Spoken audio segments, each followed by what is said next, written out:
Eu trouxe algumas meditações no início acerca do tema que a gente vai tratar hoje, né? Eu vou falar mais sobre casamento. E eu gostaria, para começar, ler um trecho que está em Efésios, no capítulo 5, versículo 22 e 23. Diz assim a palavra de Deus. Efésios capítulo 5, versículo 22 e 23. As mulheres sejam submissas a seu próprio marido como ao Senhor, porque o marido é o cabeça da mulher, assim como Cristo é o cabeça da igreja, sendo este mesmo o Salvador do corpo. Irmãs, eu quero primeiro que cada qual, as irmãs podem sentar, e eu queria que cada qual fizesse uma meditação acerca do momento em que você casou, seja há meses atrás, seja há anos atrás, há 5 anos, 10 anos, 20 anos, 30 anos, enfim. Eu queria que cada um meditasse. Por que você casou? Qual foi o motivo do seu casamento? Né? O que motivou o seu casamento? Você casou para você ser feliz? Ou você casou para fazer o seu esposo feliz? Irmãos, eu vou lhe dizer algo que na época eu sequer tinha meditado e até escutado isso que eu vou dizer para as irmãs.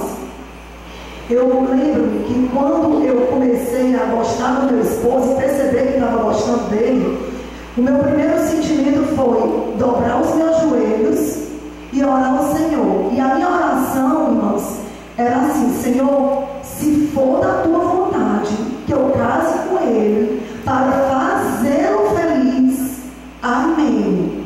Mas, Senhor, se não for, que tu tire esse sentimento de mim. Eu sequer tinha escutado algo acerca disso. Hoje, recentemente, eu escutei um psicólogo espírita, psicólogo Rossandro, que ele fala muito para famílias, para pais. Ele dizia justamente isso, que se você casou para se sentir feliz, você casou pelo motivo errado e provavelmente o seu casamento não vai ser bem sucedido. No entanto, se você casou para fazer o seu cônjuge feliz, aí sim. Aí você casou diante do propósito de Deus. Acima de tudo, irmãs, nós mulheres, segundo Gênesis capítulo 2, versículo 18, nós fomos criadas para sermos ajudadoras, auxiliadoras, idôneas dos nossos esposos. Nós somos criadas para Deus, em primeiro lugar, para fazer a vontade de Deus e sendo esposa, uma ajudadora, idônea, você vai estar fazendo a vontade de Deus. Tá certo? Então eu queria que cada um meditasse nisso. O propósito do seu casamento foi um propósito realmente de você estar do lado do seu esposo, sendo uma auxiliadora idônea, ou você casou para você ser feliz e não para fazê-lo feliz? Outra coisa que eu quero perguntar, irmão: você realmente é uma mulher temente ao Senhor? Irmãs, Provérbios capítulo 9, versículo 10 diz: o temor do Senhor é o princípio da sabedoria. Se você é uma mulher temente ao Senhor, se nós somos mulheres temente a Deus, nós seremos mulheres sábias. E o que eu quero dizer com isso? Não adianta você chegar e dizer que é uma mulher temente ao Senhor, mas que você não se submete ao seu esposo. Não adianta. Acabamos de ler que as mulheres sejam submissas ao seu marido como ao Senhor. Eu já cansei de ouvir pessoas que se professam até cristãs e dizem assim: não, eu não vou me submeter ao meu marido não, porque ele não é bom para mim, ele faz isso, aquilo outro. Irmãs, nós não devemos agir assim.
irmãs, as mulheres cristãs, elas devem ser sábias. E o eu dela tem que ter ficado ali na cruz de Cristo.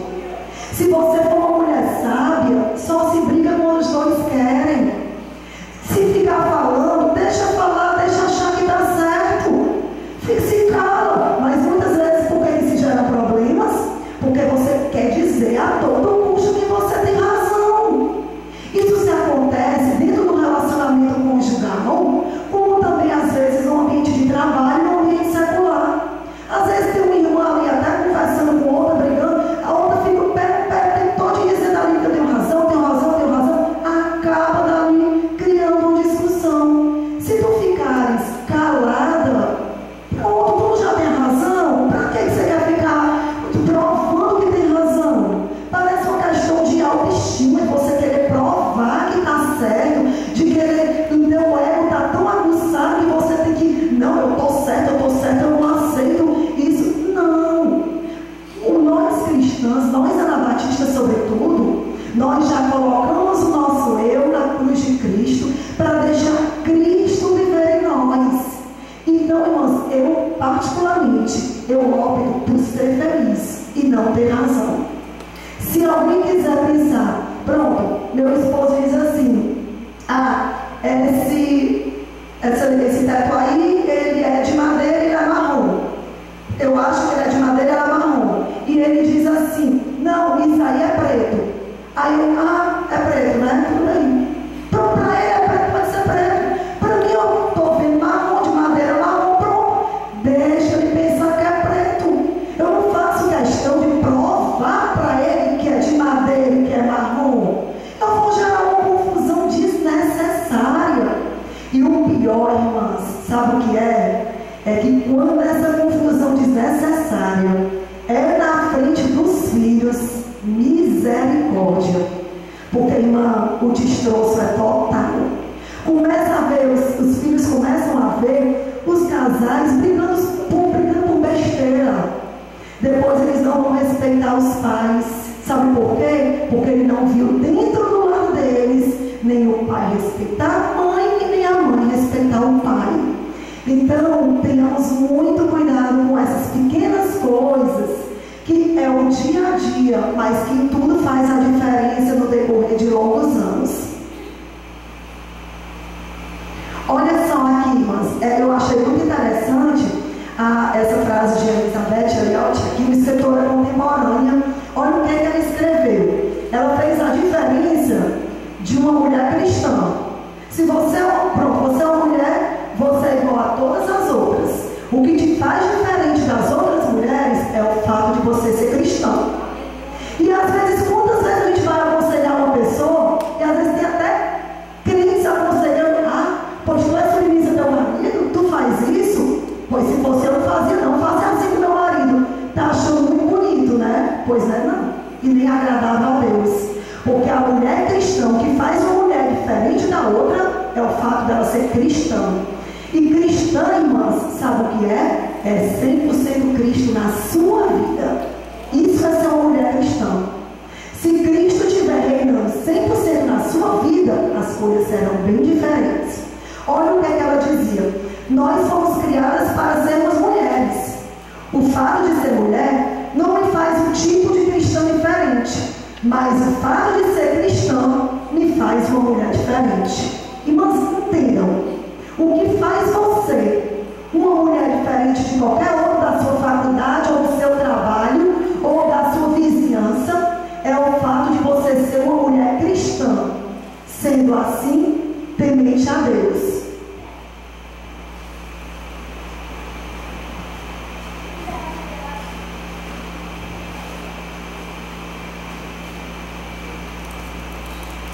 O dever e os benefícios da submissão.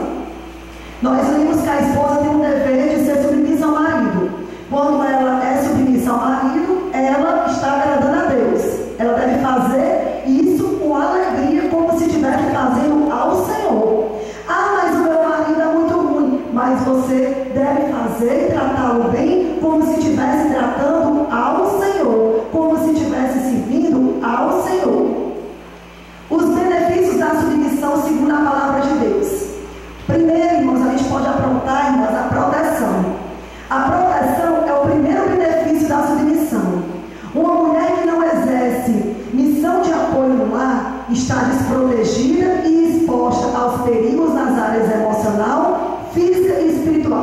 Irmãos, vejam bem, nós mulheres temos a nossa natureza, que ela já é mais emotiva. Muitas vezes ela já é mais até, às vezes, destemperada ou precipitada. Muitas vezes os homens são mais racionais. Por isso que, inclusive, a mulher não é a melhor pessoa para liderar, mas sim o marido. Então, quando você não exerce o seu papel de submissão, você quer reger sua casa, onde muitas vezes você não tem nem estrutura física, nem psicológica, nem espiritual para isso, porque não foi Deus quem te colocou. Então, a gente deve ver o nosso lar, acima de tudo, como isso. Quando o homem é o líder do lar, ele foi colocado como cabeça numa função de nos proteger. Às vezes, de dar um equilíbrio, enquanto cabeça do lar, enquanto pai, de zelar ali pelo bem-estar da casa, de proteger pela família, em todos os pontos de vista, inclusive no emocional, que muitas vezes a mulher se irrita com mais facilidade, se destempera com mais facilidade, mas quando a gente deixa o homem reger, o homem liderar, o marido ser o cabeça do lar e se submete à vontade dele, as coisas reinam com a fluência que realmente é para reinar. Toda atitude de rebeldia gera abertura para o maligno e anula a operação de Deus. Não há operação divina na vida de quem não obedece aos princípios da palavra de Deus. Irmãs, como é comum a gente chegar e escutar irmãs reclamando dos problemas conjugais dentro da família? É comum. Mas sabe qual é o problema? Na hora que você vai dar qualquer conselho, não. Aí não aconselha desse jeito porque o marido dela é bom. Aí não aconselha desse jeito porque o marido dela é como o meu é assim, assim, assado. Irmã, você tem que obedecer como ao Senhor. Se Paulo hoje, mais pra frente a gente vai ver uma situação dele. Paulo hoje, ele até dizia, quando você faz aquilo que Deus quer, Deus depois vai lutar por você, por aquela sua causa. Mas se você não está fazendo o que Deus quer, Deus jamais vai abençoar se você está infringindo, vai estar indo contra a vontade dele, contra os princípios da palavra de Deus. Então você tem uma missão, que é ser apoiadora, ajudadora idônea, e você está transformando a sua casa e seu lar num caos. Não tem como Deus abençoar. Não tem. E aí, quando você se rebela à atitude do marido, você acha que quem é? O Espírito de Deus que está ali, movimentando, regendo ali? Não, irmãos. É não. É o inimigo que quer destruir os lares, que veio para matar, roubar e destruir. Mas Jesus foi aquele que veio para dar vida e vida em abundância. E essa vida em abundância que Jesus veio para dar, você pode conquistar, desde que você queira seguir as Escrituras, colocando o seu eu na cruz de Cristo e se derramando aos pés do Senhor, sendo uma crente melhor, sendo uma esposa melhor, sendo uma mãe melhor, sendo uma profissional melhor. Se isso você deixar Deus agir dessa forma em sua vida, as coisas vão melhorar em tudo. Dessa forma, quando você se submete, um outro benefício é o equilíbrio familiar. Irmãos, os filhos, eles vão ser mais estruturados. Veja bem, você já parou para pensar? E isso eu já vi casos acontecer, né? Eu já vi irmãos que brigavam muito, casal na frente dos filhos. E aí os filhos adolescentes cresceram, e o pai quis impor respeito, que não tinha antes, desde a infância, as crianças não conseguiam respeitar, até porque via que nem a mãe respeitava. O que acontece? Durante a adolescência, o pai quis impor respeito, mas essas crianças foram tão acostumadas desde a infância a ver a mãe não respeitar o pai e o pai não respeitar a mãe, que eles não respeitaram na adolescência os pais. Eles não obedeciam os pais, porque eles cresceram vendo a mãe desrespeitar o pai.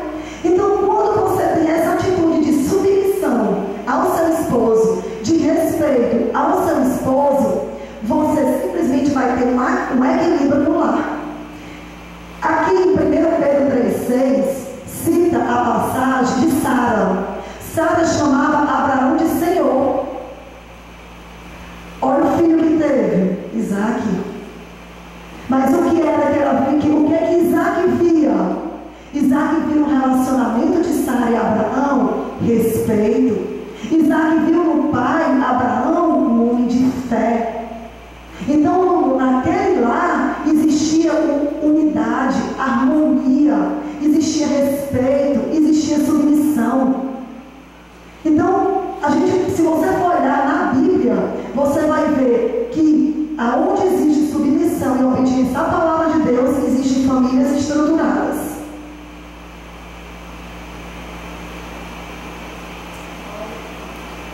Agora, olha só. Olha um exemplo de mulheres aqui não virtuosas. A gente vai para Gênesis capítulo 2, versículo 17. Gênesis 3, 6.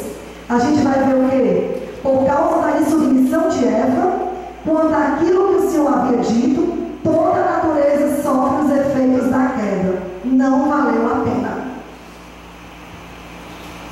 Olha aqui o que ele diz. Gênesis 2, 17. Vou começar no 16. E o Senhor Deus lhe deu esta ordem: de toda a árvore do jardim comerás livremente, mas a árvore do conhecimento do bem e do mal não comerás, porque no dia em que dela comeres, certamente morrerás. Irmãos, do mesmo jeito que Deus deu essa ordem para Eva e ela desobedeceu, Deus deu uma ordem para a gente também, de amar os nossos esposos, de se submeter a eles. Então, quando você desobedece a ordem de Deus, vai ter consequência. Do mesmo jeito que Eva, desobedecendo a ordem de Deus, teve as consequências e não valeu a pena. Gênesis 3:6 diz assim, ó: vendo a mulher que a árvore era boa para comer, agradável aos olhos e árvore desejável para dar entendimento, tomou-lhe do fruto e comeu, e deu também a seu marido e ele comeu. Então quer dizer, ela desobedeceu e ainda incentivou o esposo a desobedecer. Então a gente está vendo, ela desobedeceu a ordem de Deus, e aí houve a consequência do pecado, não valeu a pena. Do mesmo jeito, a gente, quando desobedece a qualquer coisa, viu, irmão? Irmãs, eu estou dizendo aqui em relação à submissão, mas é em tudo na vida. Quando Deus, por exemplo, diz para não beber, tem suas consequências. Para você ter todos os tipos de vigilância, tudo tem sua causa e sua consequência. Todos os mandamentos de Deus são para o nosso bem.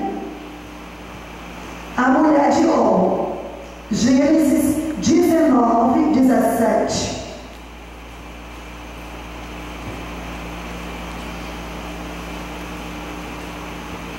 Diz assim: havendo-os levado fora, disse um deles: livra-te, salva a tua vida, não olhes para trás, nem pares em toda a campina, foge para o monte, para que não pereças. Disse-lhes Ló: assim não, Senhor meu. O que foi que aconteceu com a mulher de Ló?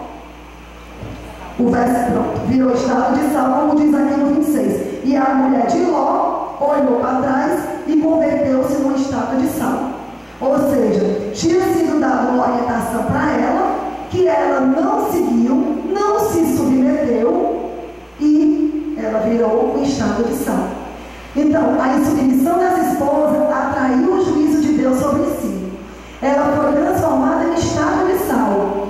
Dura coisa é viver ao lado de uma mulher cuja atitude e comportamento é uma verdadeira salmoura. Ou seja, desobediência, insubmissão. A mulher de Jó,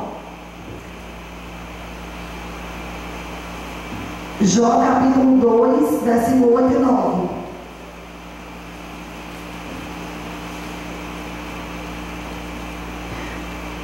Jó, sentado em cinza, tomou um carro para com ele raspar-se. Então sua mulher disse: ainda conservas a tua integridade? Amaldiçoa teu Deus e morre. Então você está vendo que exemplos de mulheres que a Bíblia cita, que não foram virtuosas, que não são exemplos para a gente, mulheres insubmissas, que tiveram fins trágicos. Se Jó não tivesse raízes profundas em sua vida de compromisso com Deus,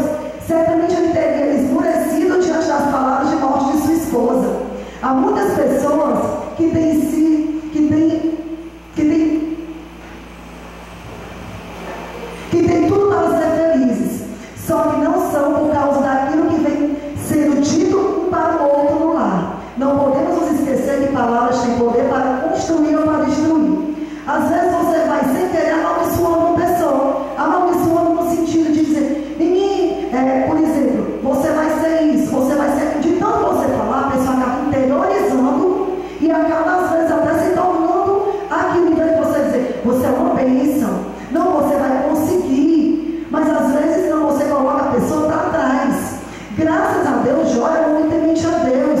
E a gente, enquanto esposa, nós devemos aproximar os nossos esposos mais ainda do Senhor.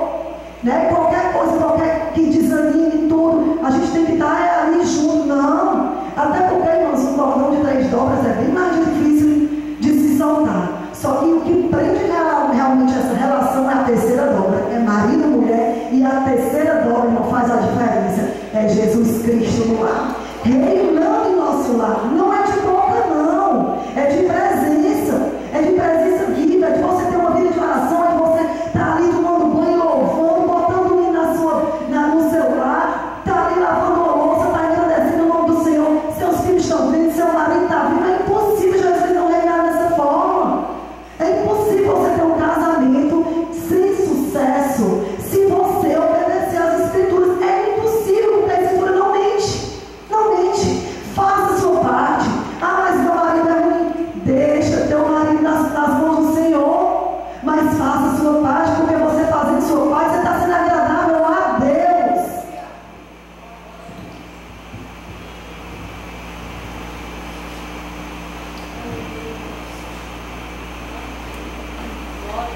Há muitos exemplos de mulheres ímpias bombardeando diariamente de várias formas. E muitas dessas influências nocivas têm se filtrado na igreja. Contudo, nós devemos crer que a palavra de Deus é apta não apenas para frear essa torrente de mundanismo, mas até mesmo para extingui-la. E uma das coisas que mais me deixa triste, sabe o que é? É quando a gente está numa roda de irmãs conversando, aí chega uma para falar mal do marido, e aí você vai dizer, não, irmã, você vai tentar apaziguar, porque a gente tem que ser pacificador e não influenciar. Tem gente que, irmã, tem mulher que ama influenciar por mal. Se é isso aqui, você aumenta desse jeito, mas você não minimiza para ter paz no teu lar, não. Tu aumenta, parece que é para o negócio estrondar, em vez de pacificar o negócio.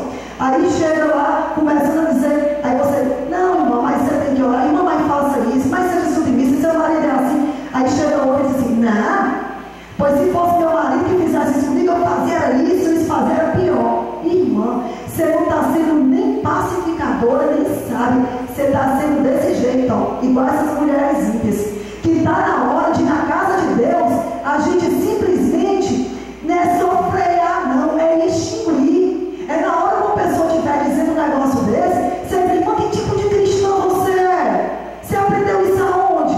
Porque as Escrituras não ensinam isso, não. O nosso Deus é um Deus de paz. Nós, enquanto crentes, temos que promover paz nos nossos lares, paz entre os nossos irmãos, paz na igreja, paz no nosso casamento, e termos paz uns com os outros. Então, sejamos sempre vigilantes. Quando estivermos escutando qualquer um falar mal do marido ou de qualquer outra coisa, vamos promover a paz. Não vamos deixar que a corrente do mundanismo entre em nossas conversas, em nossos diálogos, em nossos lares, nos nossos casamentos. Não, irmãs, não aceitemos isso, não aceitemos. Queremos só Jesus Cristo, queremos só santidade, queremos só o Espírito de Deus em nossos lares, irmãs. Se a gente viver para Ele, Ele vai reinar, o nome dEle vai ser glorificado e tudo vai dar certo.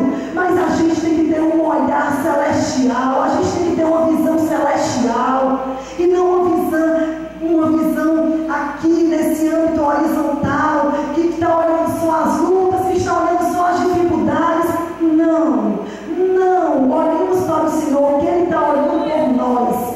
E é por Ele, devemos fazer tudo para Ele e por Ele. O que vem à sua cabeça é quando você pensa em Dalila? Manipulação. Jezabel, idolatria. Safira, mentira. Mical, escárnio. Na mulher de Ló, rebeldia. Na mulher de Jó, rebeldia. Amaldiçoa teu Deus e morre, né? Se rebela. Na mulher de Ló, mundanismo. Por aí vai. Ponha todos esses vícios juntos e você terá uma figura completa da mulher ímpia. Ora, eu tenho certeza de que você não procura nada parecido, senão o contrário. Irmãos, olha aí, ó. Vamos vigiar para que em nossas vidas e nossos relacionamentos não tenha manipulação, não tenha idolatria, não tenha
Mas quando você vai falando as coisas com mansidão, com tranquilidade, com o pai chegando, conversando, ah, não é assim não, peraí, meu filho, dá um beijinho, faz um cafunézinho, você quebra, é a doçura da mulher que o homem quer, e não a rebeldia.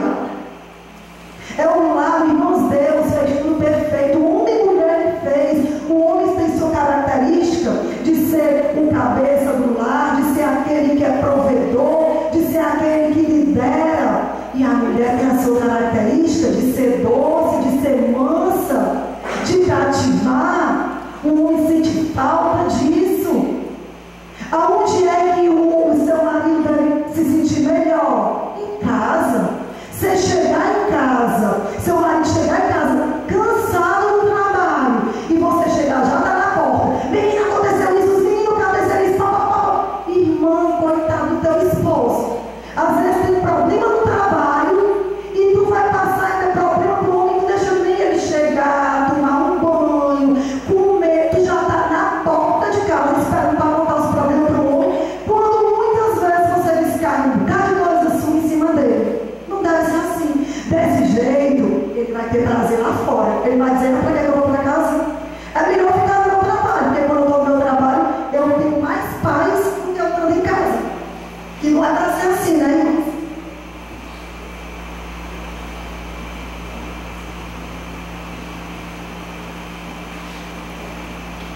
A casa do crente, vou dizer uma coisa, a casa do crente e a família do crente é para ser o céu na terra. No seu lar, na sua família, é para os incrédulos verem Cristo ali dentro. Se não estiver sendo dessa forma, está errado. Está errado. É para os seus familiares chegar e dizer, nossa, como o casamento deles são diferentes, como realmente eu vejo ali, como eles se dão bem, como eles são felizes. É para eles verem isso. A minha mãe é católica, irmão. E a minha mãe, uma vez, conversando com uma amiga dela, a minha mãe disse assim, uma coisa eu não posso negar. As minhas duas filhas que são evangélicas são as que são mais felizes no casamento.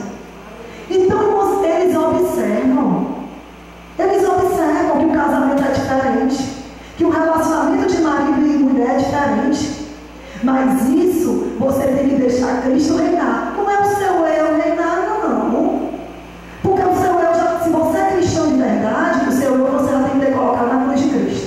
Já tem que ter morrido. Aí Cristo reinando, irmão, está tudo certo.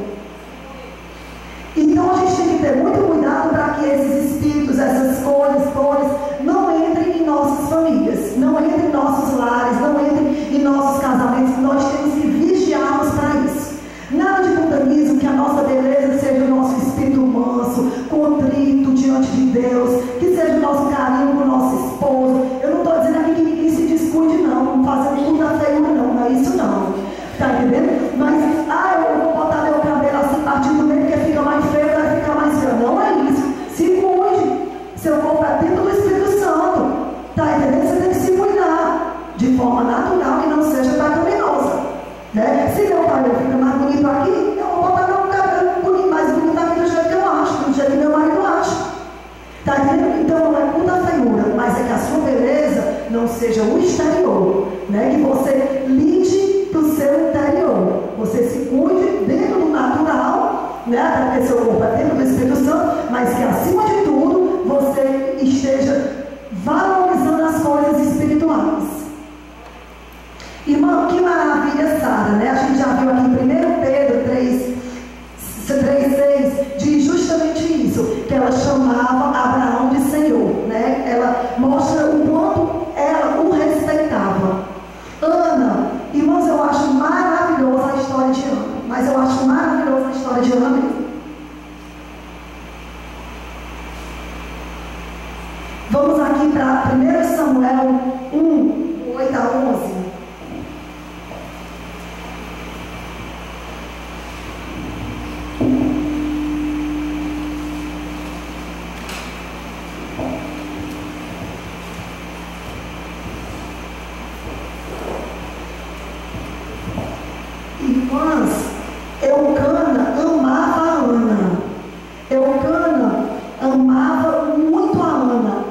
determinado versículo que nós vamos ler aqui, Ana chorando muito porque desejava ter um filho, né? E ela, imagina naquela época, hoje a mulher não ter filhos, a mulher já sofre, né? Porque os filhos são a herança do Senhor, são bênçãos. Então quem não tem, muitas vezes já quer ter. Agora você imagina naquela época, que tudo na vida da mulher era ser mãe e cuidar da casa.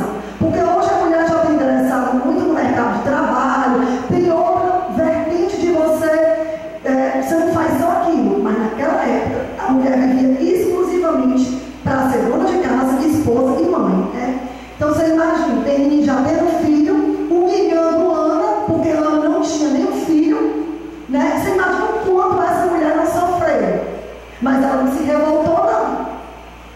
Eu admiro muito Ana, porque ela sofria por querer ter um filho, ela era humilhada por Penini, mas o que foi que ela fez? Ela foi orar ao Senhor. E em determinado momento, o que é que Eucana diz? Ana, por que tu ficas desse jeito? Não valeu mais do que 10 filhos para ti? Porque ele a amava.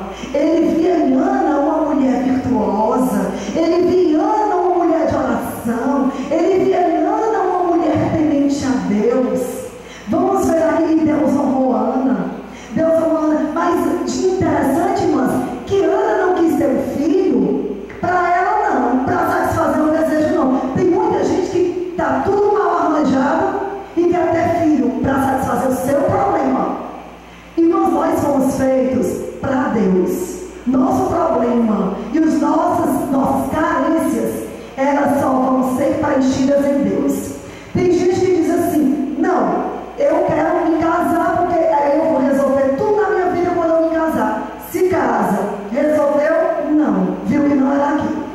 Não, mas agora eu vou ter um filho, porque aí vai resolver. Ter um filho, resolveu? Não. Sabe por quê? Porque esse voto só vai resolver quando você tiver a sua vida 100% voltada ao Criador. Porque Ele nos fez criaturas a princípio. Então nós fomos criadas para Ele. Fomos criadas por Ele e fomos criadas para Ele. Então, não vai adiantar você casar não vai resolver, ter filho não vai resolver, mas o que vai resolver é você retomar as alianças com o seu Pai, com Jesus Cristo, com Deus. Então, vamos ver, Ana entregou o filho dela a Deus. Deus deu para Ana e ela devolveu ao Senhor. Vamos ver aqui, 1 Samuel, do 8 até 11. Então Eucana, seu marido, lhe disse: Ana, por que choras? E por que não comes? E por que estás de coração triste? Não te sou eu melhor do que 10 filhos? Após ter comido e bebido em Siló, estando ali um sacerdote assentado numa cadeira, junto a um pilar do templo do Senhor, levantou-se Ana, e com amargura de alma orou ao Senhor, e chorou abundantemente. E fez um voto dizendo: Senhor dos exércitos, se benignamente atentares para a aflição da tua serva, e de mim te lembrar-te, e a tua serva não te esqueceres, e lhe deres um filho varão, ao Senhor lhe darei por todos os dias da sua vida, e sobre a sua cabeça não passará navalha. Irmãos, ela quis ter um filho para entregar ao Senhor. Ela não quis um filho para satisfazer o ego dela, não. Foi para entregar ao Senhor. Certo? Então, veja como essa questão é importante. Daquilo que você tem, ser para Deus. E uma coisa que eu vou dizer para você. Você sabe qual é o maior presente que você pode dar para o seu filho? Alguém sabe me dizer? O maior presente que você pode dar para o seu filho é amá-lo mais do que tudo? Primeiro, o maior presente que você pode dar para o seu filho, e ele viver dentro do seu lar, é você amar a Deus acima de tudo. E o segundo é você amar o seu marido acima dele. Irmãos, eu quero dizer uma coisa com toda certeza. Você sabia, quem tem filho homem aqui, você sabia que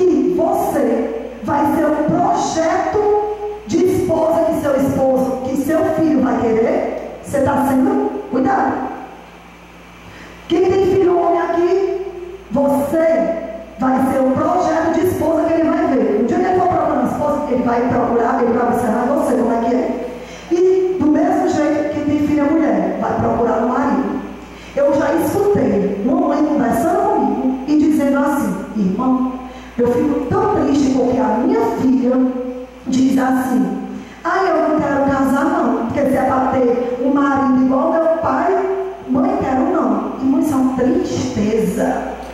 Isso é uma tristeza. No mundo de hoje, de homossexualismo, de lesbianismo, é uma tristeza e uma vulnerabilidade. Porque você é aquilo, enquanto mulher, que seu filho vai ver e vai procurar no futuro. E te digo uma coisa: se você amá-lo mais do que o seu esposo, sabe o que vai acontecer? Ele vai se sentir um todo. O todo. Ele vai ter sérios problemas no casamento. Porque ele vai se sentir, primeiro, o pai dele, ele é quem manda. O pai dele não é o senhor da casa, vai ser ele que é o mais amado. O referencial de Deus ali vai ser ele. E olha como a visão do pai e da mãe é importante para o filho. Sabe por quê? Você, por exemplo, a neném chora, está com fome, a mãe pega e dá de mamar. Então a mãe é uma heroína para beber. O pai está ali, o filho pega assim: papai, vamos jogar bola. O pai pega e vai jogar bola. Meu pai é um super-herói. O pai pede, o filho, papai dá galo. O pai pega a mamadeira e dá. Vixe, meu pai me dá tudo, minha mãe me dá tudo.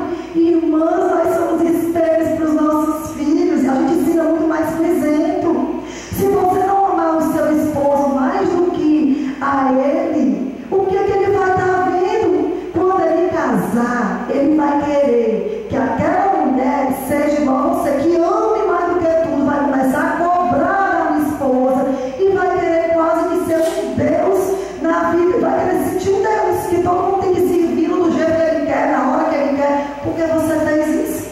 Você não deixou, você mesmo preferiu seus filhos ao seu esposo.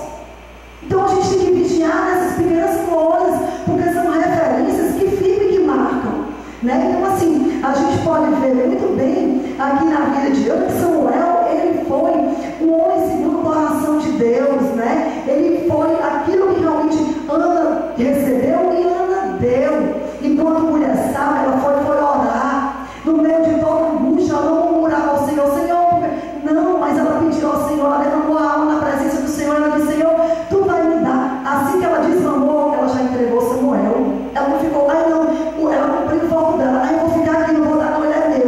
Não, Senhor, é teu. Acabei de desmamar, pronto, já desmamei, tá aqui, é teu, tipo.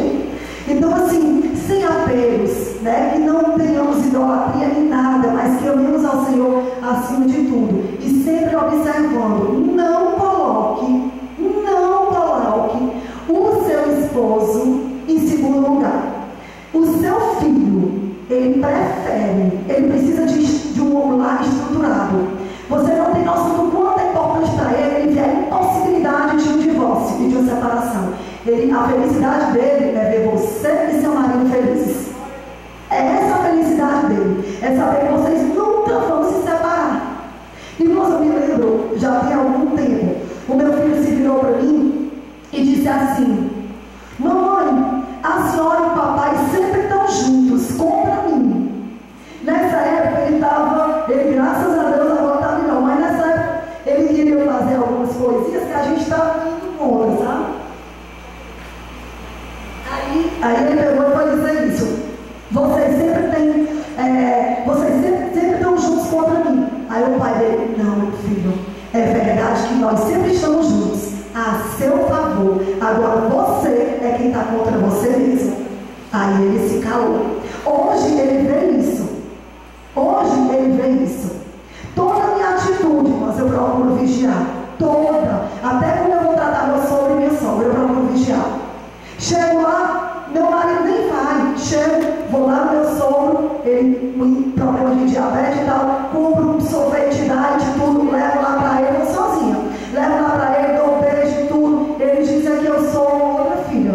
Dizendo que eu sou não, eu sou outra filha. Eu sei que meu filho está vendo isso. Está entendendo? Então, assim, tudo isso, a gente faz como para Deus, que era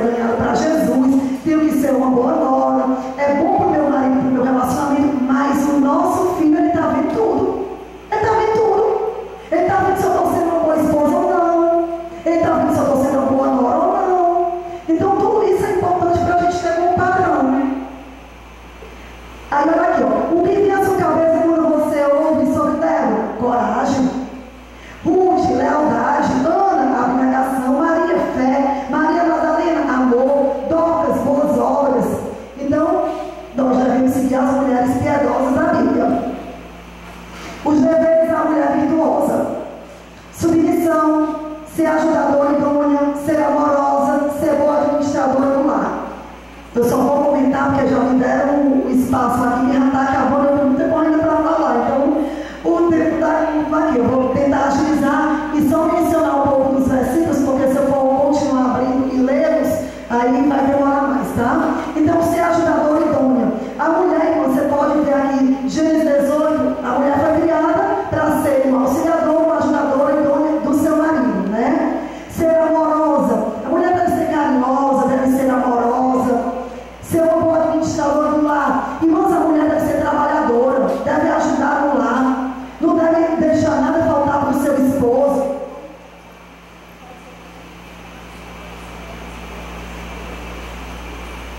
A mulher virtuosa, características. A mulher virtuosa centra-se em Deus. Ela não se importa com o que as pessoas pensam de suas roupas ou de seu visual. Sabe por quê? A vontade da mulher virtuosa, o desejo da mulher virtuosa é agradar ao Senhor. Então não vai interessar, ela é feia, ela é bonita, ela é chata, ela é isso. Não. Ela quer saber se está agradando a Deus.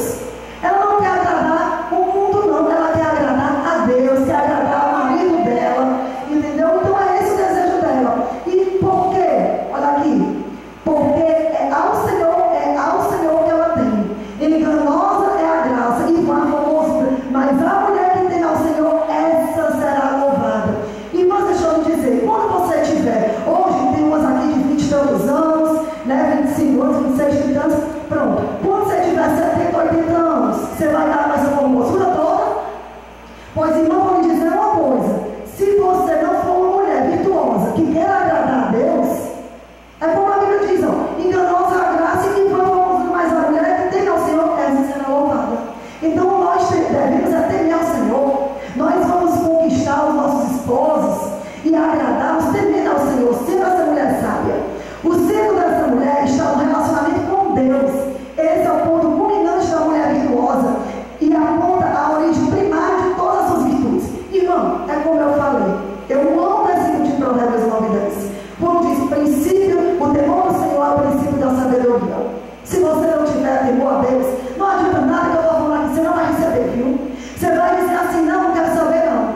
Você não teme a Deus, você não está querendo seguir a palavra de Deus, os mandamentos do Senhor. Não adianta, você vai ficar com raiva de mim, porque você vai dizer que, não sei o que discurso, vai aderir aos discursos feministas aí do mundo, vai pensar como as montanas.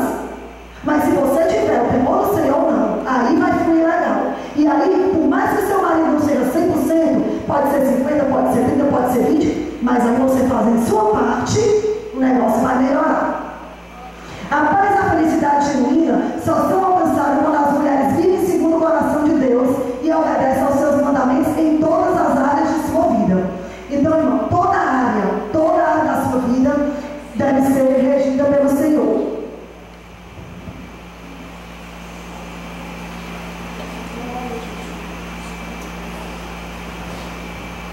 A mulher virtuosa preocupa-se com a palavra. O temor do Senhor é o princípio da sabedoria, versículo 9 e 10. A mulher que centra-se em Deus, foca na palavra de Deus, quer em tudo agradá-lo, quer agradar o Senhor. Ela busca ao Senhor em oração e na estação da palavra. Qualquer problema que tem, ela simplesmente não vai ficar discutindo com o esposo, não, brigando, fazendo uma segunda guerra mundial, não. Ela simplesmente vai orar, vai meditar na Bíblia, é assim que ela vai agir. Muitas vezes associamos mulher virtuosa diretamente com relação ao marido, mas nos esquecemos de ser uma mulher virtuosa é, antes de tudo, se agradar a Deus. Ser virtuosa é, acima de tudo, agradar a Deus. Né? Você vai agradar o marido, agradando a Deus, você vai estar agradando ao marido, enfim.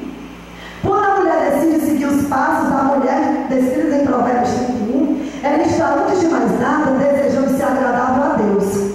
Portanto, a esposa que pensa que o marido não merece, uma esposa virtuosa está enganada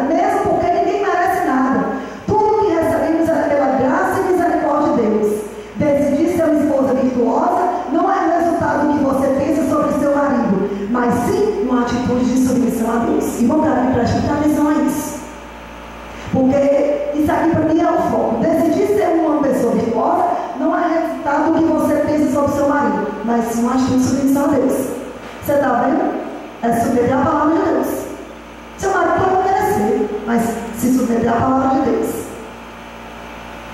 A mulher virtuosa, se casada, sempre diz seu marido. O coração do seu marido confia nela. Provérbios 31, 11. Ela lhe faz bem e não mal todos os dias de sua vida. Provérbios 31, 12. Honrar e respeitar o marido significa fazer o bem sempre. Parece difícil, né? Principalmente quando achamos que o marido não corresponde às nossas expectativas. Muitas mulheres reclamam que fazem de tudo para apaziguar uma situação em casa, mas o marido não dá o braço a torcer ou não adianta tentar, porque meu marido não corresponde. Sempre jogamos a culpa para o marido. Por mais que seja verdade, isso não impede de que continuemos fazendo bem. Irmãos, uma coisa que eu quero dizer para as irmãs é assim: vale para tudo, para tudo. Não pague o mal com o mal. Não pague o mal com o mal. Não pague o mal com o mal. Seu marido lhe fez mal, não merece, mas você acredita pagar o bem. Irmãos, eu me lembro de uma coisa, dando um link. Meu filho fazia a 6ª série, eu estava bem, aí ele pegou no livro, debruçou um estojo e ficou assim quase para deitar. O professor dele pegou o estojo, tacou assim a palavra e quebrou 2 lapiseiras dele, que ele gostava muito. Daí ele começou a chorar. E tudo os colegas viram, né? Aí ele que foi, então, a lapiseira que minha mãe me deu, ele é muito afetivo, assim, afetuoso, que minha mãe me deu, o tio João Paulo quebrou, não sei o que, ele estava muito bem com esse professor. Aí ele pegou, sei que ele chorando lá e ficou um dos meninos, o coordenador, o professor chegou e disse assim: Cláudio, não diga na coordenação que isso aconteceu. Eu sei, não é para você dizer, não é para você dedurar. Eu sei que foi uma peregrinação de 1000 coisas, de muitas histórias. O professor chegava lá, uma pessoa ia pedir uma caneta piloto, né? Aí disse: ó, isso aqui caiu no chão, ó, se fosse um carro, ia dizer que quebrou. Aí eu sei que eu escutava tudo e meu filho chegava em casa e me contava. Aí eu disse: filho, era época de Páscoa, Semana Santa. Aí eu disse: filho, você vai fazer sabe o quê? Eu disse: o que eu vou dar para esse homem? Se eu chegar e dar uma camisa do nada, eu vou comprar um ovo de Páscoa bem grande, dos melhores, e vou mandar o Glauquinho dar para ele. Aí, filho, olha aqui, ó, você vai pegar isso aqui e vai dar para o tio João Paulo. Ele chegou lá e deu ovo para o professor. Irmãos, é incrível. Hoje eu não argumento. Quando ele vai falar com alguém, às vezes até, agora não, que ele já deu melhorada. Mas ele diz assim: eu não sou como minha mãe e meu pai, porque minha mãe e meu pai, eles podem fazer o maior mal do mundo para eles e eles só fazem o bem. Irmã, é desse jeito que ele diz. É porque você, o seu problema, sabe o que é? Que você ensina? É por exemplo. Às vezes tem gente que simplesmente fica revidando a criança dentro do ambiente de casa, começa a falar mal dos irmãos, começa a falar mal dos outros. Seu filho vai fazer a mesma coisa. Seu filho vai falar a mesma coisa. Sabe por quê? Porque alguém está vindo em casa. Se tu quiseres falar mal de alguém que não é para fazer, tu se tranca no teu quarto quando teu filho dormir, para ele não escutar nada do mau testemunho que você está dando, aí tu fica blá blá blá blá blá blá blá blá blá, aí tu faz isso. Mas pelo amor de Deus, não fala na frente do seu filho, não. Se você quiser que seu filho seja crente, não fale. Ele vai ter uma impressão da igreja, ele vai ter uma impressão dos irmãos. Você está destruindo as coisas, só você não está edificando. Em vez de ele ficar bem espiritualmente, ó, ele vai lá para o fundo. Então, a mulher virtuosa se formou em sempre em seus filhos. Provérbios 31, 21, 28 e 29. A mulher virtuosa sempre em sua casa. Provérbios 31, 27. Irmã, se ela aguenta mais um pouquinho, aguenta mesmo. Ainda tem um pouquinho aqui, ó. A mulher virtuosa, caridosa. Provérbios 31, 20. A mulher temente ao Senhor deve ser bondosa, gentil, bem como honrada, sendo respeitada por todos. A mulher temente ao Senhor deve ser discreta. Discreta? Não, mas deve ser discreta. A mulher temente ao Senhor deve ser sábia. Eu estou agilizando aqui, Amanda. A mulher temente ao Senhor não deve ser briguenta, fofoqueira nem amargurada. A mulher temente ao Senhor deve ser exemplar. A mulher temente ao Senhor não conversa imoralidade. Portanto, a mulher segundo o coração de Deus na Bíblia, ela é bondosa, discreta, respeitosa, bonita sem ser vulgar, valiosa, virtuosa, feliz, trabalhadora, provedora, auxiliadora, acolhedora, humilde, forte, digna, sorridente, esperançosa, sábia, amorosa, esperta, perseverante, cuidadosa, caridosa, pacificadora, doce, comunicativa, edificadora, conselheira, fiel e principalmente temendo ao Senhor acima de todas as coisas. É simplesmente algo extremamente precioso que o Senhor preparou para abençoar uns aos outros e acrescentar vida e abundância ao seu cônjuge. Ser uma mulher assim nos dias de hoje não é fácil, principalmente perante as circunstâncias, as trocas de valores e as modernidades, mas não é impossível. Porém, só é possível se estiver disposta a obedecer e a se fortalecer a ser uma mulher melhor a cada dia no Senhor, buscando a sua ajuda, a sua capacitação e a sua graça. Não podemos se permitir ser corrompidas pelos comportamentos mundanos da mulher atual. Precisamos ser fortes e fazer a diferença sendo a mulher que o Senhor deseja e preparou para nós sermos. Pronto. Irmãos, essa aqui eu vou falar um pouco só, bem rapidinho, sobre os reformadores. Olha o tipo de mulher que Calvino queria para ele e depois o Lutero. Eu me identifico demais com o Lutero e com a Catarina Van Bora. Eu acho assim, o máximo mesmo. O casamento de John Calvino. Ele não se preocupava com a beleza física, mas desejava uma mulher que fosse casta, sábia, econômica, paciente e capaz de cuidar da sua saúde. Ele não se preocupava com a aparência física não, mas ele queria uma mulher desse jeito. Irmão Calvino teve uma época que teve uma praga na cidade e ele ficou durante muito tempo distante da esposa dele. Ele quis poupá-la, certo? Então ele diz, vai para lá justamente para cuidar da saúde. Ele sentia a falta da mulher, da amizade. Ele escreveu a Fária, um amigo dele, a gente vai ver, dizendo que sentia falta dela pela amizade, pelas conversas que eles tinham, porque ela era uma amiga para ele, uma ajudadora para ele. Eles tiveram apenas um filho, esse filho veio a falecer, né, bebê. Aí era muito amigo de sua esposa. Em 1541 houve uma praga na cidade em que moravam e ele fez com que a esposa partisse por um tempo para sua própria segurança, para ela não ficar enferma. Ele escreveu a Fária que dia e noite minha esposa esteve constantemente em meus pensamentos, em necessidade de conselhos agora que ela está separada do seu marido. Ou seja, irmão, o que é uma mulher dessa? O marido dela viajou, ela se separou do marido por conta de saúde, né, para pegar a doença, e o marido dela, ele ficava o tempo todo pensando nela, de noite pensando nela nos conselhos dela. Tem marido que quer que a mulher fique longe, mas ele aqui não. Ele queria ela perto, ele sentia falta dela, ele queria ela perto dele. No momento da morte de sua esposa, Calvino declarou em uma carta a Fária: verdadeiramente a minha dor não é comum. Estou desprovido da melhor amiga da minha vida, de alguém que, se fosse ordenado, teria voluntariamente compartilhado não somente a minha pobreza, mas também a minha morte durante sua vida. Ela foi uma ajudadora fiel do seu ministério. O casamento era visto por ele como Deus intencionou em Gênesis 2, a união de aliados íntimos, trabalhando por uma causa comum, ou seja, a expansão do reino de Deus. E isso é um casamento de verdade, irmãos. Os dois trabalhando em conjunto para a expansão do reino de Deus.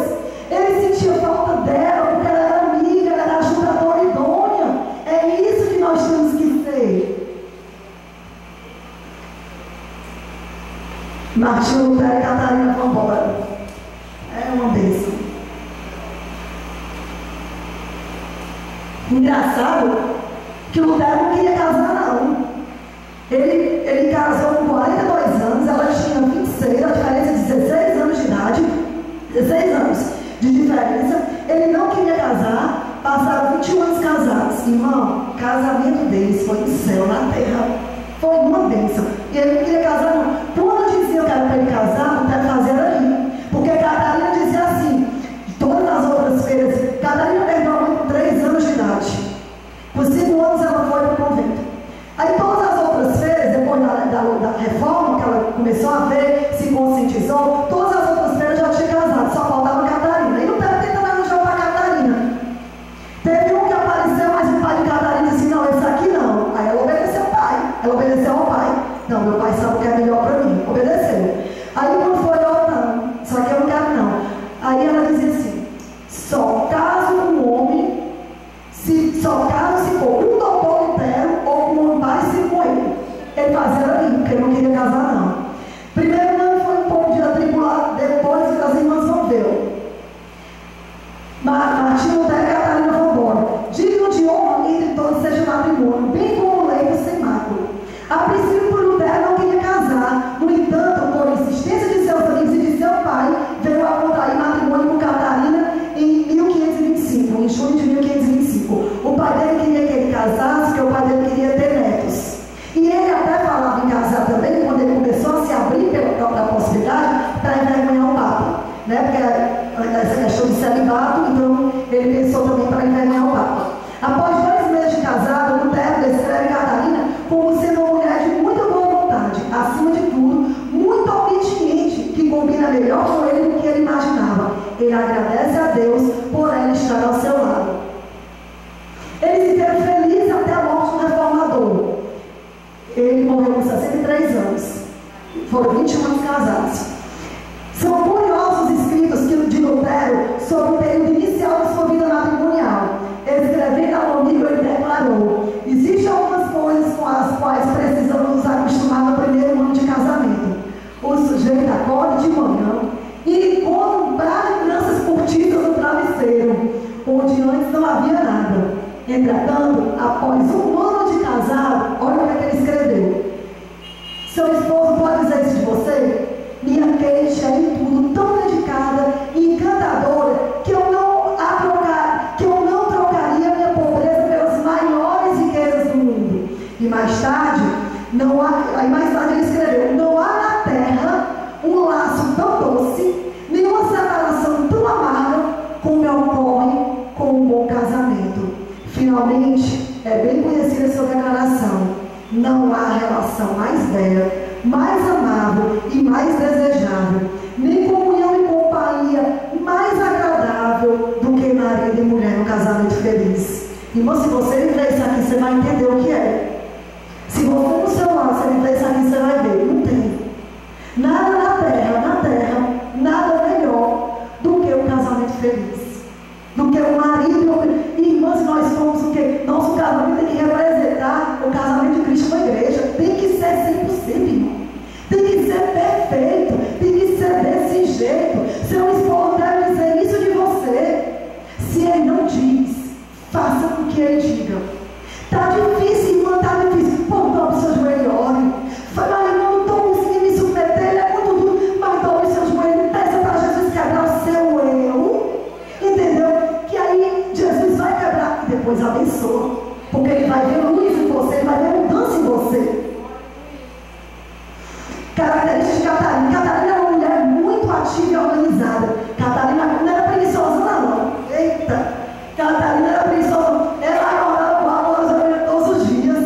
Ele a chamava de a estrela da manhã de Wittenberg.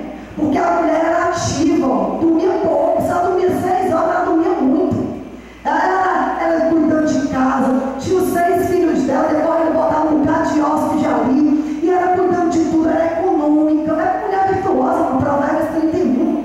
Entendeu? Era diferente, ó. Lutero costumava chamá-lo de a estrela da manhã de Wittenberg, já que diariamente levantava 4 horas da manhã para dar conta de suas muitas responsabilidades. Com muita frequência, o reformador caía enfermo e Catarina cuidava dele, não simplesmente como esposa, mas quase como enfermeira, devido aos grandes acontecimentos, aos grandes conhecimentos médicos que ela conhecia. Ela era uma boa gestora do lar. Cuidava da administração do orçamento, dos empregados, reformas de casa, compras de casa, tudo. Essas eram sua tarefa diária.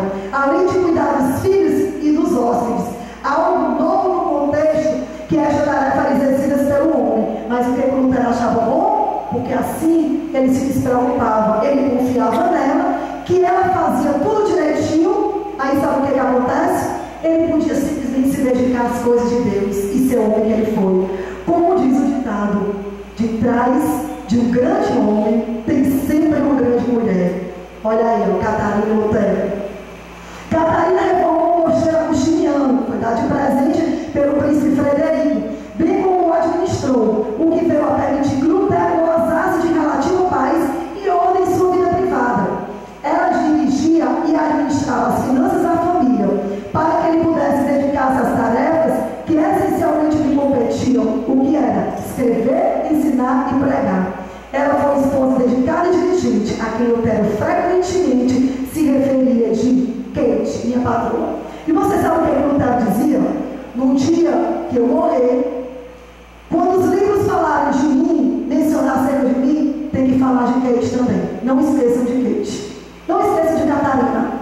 Porque ele reconhecia que ele era o que era, porque ele tinha essa grande mulher, auxiliadora, ajudadora idônea, ao lado dele, para que ele pudesse se dedicar à obra do Senhor, se dedicar às coisas de Deus e realmente ter toda a influência no mundo como ele teve. Ela era uma mulher muito forte, e Lutero um homem física e mentalmente fraco. No início dos anos de 1520, ele estava lidando com depressão. Isso aqui, irmão, foi impressionante. Lutero, ele às vezes ele era instável, assim, emocionalmente, às vezes muita luta, então às vezes ele ficava triste. E aí, uma vez ele estava trancado no quarto, muito triste.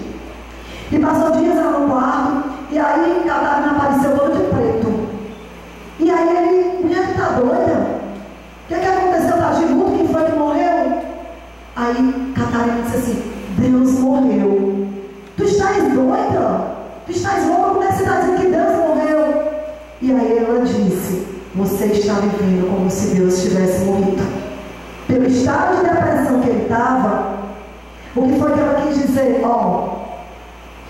Tu estava vivendo como se Deus não existisse, se deixando ficar deprimido. E aí ele acordou e saiu do quarto. Olha aqui, no início dos anos de 1520, ele estava lidando com depressão. Não era um homem mentalmente estável. Acredito que nenhuma outra mulher, além de Kate, teria conseguido ajudá-lo a chegar à velhice. Escrevendo certa vez a um amigo, ele disse: minha querida Kate me mantém jovem e em boa forma também. Sem ela eu ficaria totalmente perdido. Ela aceita de bom grado as minhas viagens e quando volto, está sempre me aguardando com alegria. Cuida de mim nas minhas depressões e suporta os meus acessos de glória. Ela me ajuda em meu trabalho e, acima de tudo, ama Cristo. Depois dele, ela é o maior presente que Deus me deu nesta vida. Se algum dia vier a escrever a história de tudo que tem acontecido na reforma, espero que o nome dela apareça junto ao meu. Por isso, oro. A vida de Catarina não era somente dedicada às coisas materiais. Seu marido a encorajava em seus estudos bíblicos e devocionais e sempre sugeria algumas passagens particulares para que memorizasse. Quando ele se encontrava deprimido, era sua vez de ajudá-lo. Sentava-se ao seu lado e lia a Bíblia para ele, edificando o seu coração. Ela fazia isso também. Até a ajudadora espiritual era dele. Conta-se que certa vez ele estava bastante deprimido. Não se alimentava e passava os dias traficando em seu quarto. Trancafiado em seu quarto, trancado em seu quarto, recluso. Estava cheio de dúvidas sobre o que fazia, se o que fazia era ou não da vontade de Deus. Catarina vestiu-se de preto e entrou subitamente em seu aposento. Lutero tomou um grande susto, pensando que alguém tinha morrido. Catarina respondeu: ao que parece, Deus morreu. A reação de Lutero foi imediata. Levantou-se e saiu do quarto, agradecendo à esposa por tê-lo retornado à vida. Até que discernimento espiritual ela teve. Como é que eu faço de tratar que eu vou fazer desse jeito? Ele vai se despertar. Acorda, Deus está vivo. Acorda, sai da depressão, sai desse quarto. Deus está vivo, Deus não está morto. Tu estás aí como se Jesus estivesse morto, como se Deus estivesse morto. Não, Ele está vivo. E aí despertou ela espiritualmente. Catarina e Lutero eram pais diligentes, disciplinando seus filhos em amor. E hoje eles passaram luta, viu? Eles tiveram a perda de 2 filhos. Uma delas foi Madalena, que faleceu aos 13 anos. Sofreram muito, mas entregaram nas mãos de Deus, como Jó. o Senhor me deu, o Senhor me tirou. Bendito seja o nome do Senhor, né? Então, não houve uma murmuração. A menina dizia: papai, seja feita a vontade de Deus. E a menina partiu para o Senhor com 13 anos de idade. Seu lar era famoso pela vitaliciedade e felicidade ali reinando. Dessa forma, a família do reformador tornou-se modelo para as famílias cristãs alemãs e por muitos anos. Lutero considerava o casamento como a melhor escola para moldar o caráter e a vida familiar. Lutero considerava o casamento como a melhor escola para moldar o caráter e a vida familiar, um método excelente e apropriado para treinar e desenvolver as virtudes cristãs, a firmeza, a paciência, a bondade e a humildade. Aqui só uma pausa. Olha só, Lutero dizia que a melhor forma para você treinar o seu caráter é o casamento.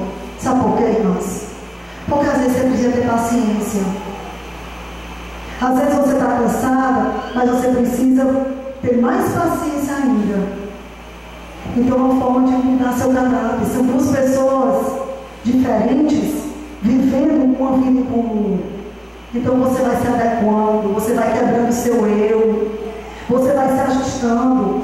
O seu eu quer aquilo, mas do outro quer aquilo. Não, mas eu vou satisfazer nisso. Aí não, vamos para cá. Você vai se amoldando o seu caráter. Então ele diz: o casamento é a melhor escola para moldar o caráter. Porque dia e noite, 24 horas, você está ali com o seu companheiro, com o seu marido, moldando o caráter ali um do outro, naquilo ali que vocês vão se ajustar da melhor forma. E a vida familiar é um método excelente e apropriado para treinar e desenvolver as virtudes cristãs da firmeza, paciência, bondade e humildade. Porque a vida familiar é o seu ambiente todo dia, com bondade, com fraternidade, com firmeza, com união, todos os dias dessa forma. Então, a vida familiar, a gente pode exercer as virtudes. No nosso casamento, a gente vai ter o nosso caráter moldado. O nosso eu, às vezes, muitas vezes vai ser crucificado. E a nossa vida familiar, a gente vai poder exercer a virtude do amor, a virtude da paciência, do domínio próprio, do companheirismo, todas essas virtudes. Então a gente vai poder aplicá-las nas nossas vidas familiares. Certa vez, Catarina respondendo a uma das suas declarações de Lutero, ela disse: Lutero fazia muitas declarações para ela, né? Dizia que não existia, como a gente já viu, que não existia na terra nada melhor do que um relacionamento de marido e mulher, um casamento feliz. Aí uma vez ela disse essa frase aí. Ela disse que duas coisas ela fez na vida. Ela não se arrependeu não, viu, irmã? Ela disse: ser esposa e mãe. E eu tenho certeza que uma das mais felizes de toda a Alemanha. Ela não se arrependeu não. Ela cumpriu, ela fez aquilo que estava dentro do propósito de Deus, e ela não se arrependeu. Tudo que tenho feito se resume a simplesmente duas coisas: ser esposa e mãe. E tenho certeza que uma das mais felizes de toda a Alemanha. Ela cumpriu o ministério dela.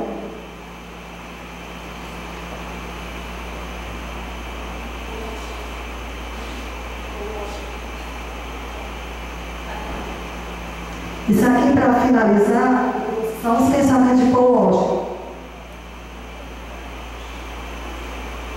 Paul Washer citou, inclusive, uma vez, que se tivesse um barco, se ele tivesse tipo um rio, ele, a esposa e os filhos, e esse barco, e o barco naufragasse, ele teve só uma mão, ele disse: eu vou salvar minha esposa e não meus filhos. Todo mundo ficava com os olhos arregalados. Depois se puderam entender.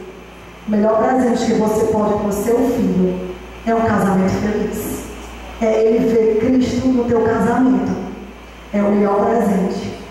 Aí, como é que você deve pensar nisso que ele falava? Como deve ser a perspectiva do casal em relação ao cônjuge? Deve ser uma relação de 50%, 50%, 100%, 100%, nenhum dos dois.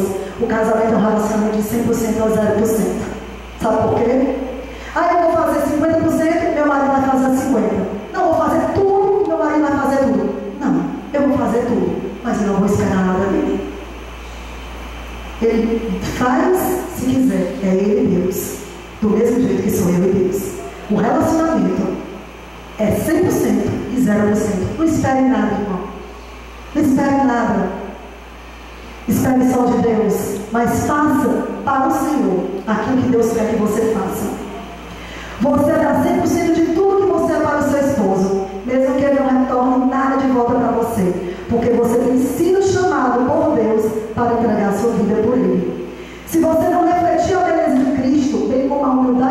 submissão a Ele, você vai lutar contra si mesma. E Deus não vai lutar com você. Ah, mas eu não quero. Deus não vai lutar com você, não. Você está lutando contra você mesma. Você não está refletindo a beleza de Cristo, você não está sendo submissa. No entanto, se você agir como uma serva de Deus e responder como Deus quer que você responda, então Deus vai lutar por você e mudará o coração do seu esposo. Porque você está fazendo o que Deus quer, irmã. Deus honra, irmã. Deus honra. Vamos obedecer. Antes vale obedecer a Deus do que aos homens. Bem, as mulheres incrédulas dizem: o objetivo do casamento é que ele atenda às minhas necessidades. Há ainda cristãos que vêm e dizem: bem, o objetivo do casamento é que ele atenda às minhas necessidades e eu atenda às dele. E assim atendemos às necessidades uns dos outros. E embora haja alguma verdade nisso, este não é o fundamento completo do casamento, pois o propósito do casamento é refletir a beleza da relação entre Jesus Cristo e sua igreja. Portanto, o verdadeiro propósito do casamento é que ambos estejam conforme a imagem de Cristo. Então é esse, irmão, o verdadeiro propósito do casamento, é que ambos estejam conforme a imagem de Cristo, né? Então, que a gente possa meditar e aplicar toda essa verdade aos nossos corações, para que a gente possa ser, para que possamos ser esposas melhores, crentes melhores, pessoas melhores, irmãos, para Deus. Vamos deixar a nossa luz brilhar, vamos ser sal para a terra, vamos deixar os incrédulos ver os nossos casamentos como ilustrando o casamento entre Cristo e a igreja, a união entre Cristo e a igreja.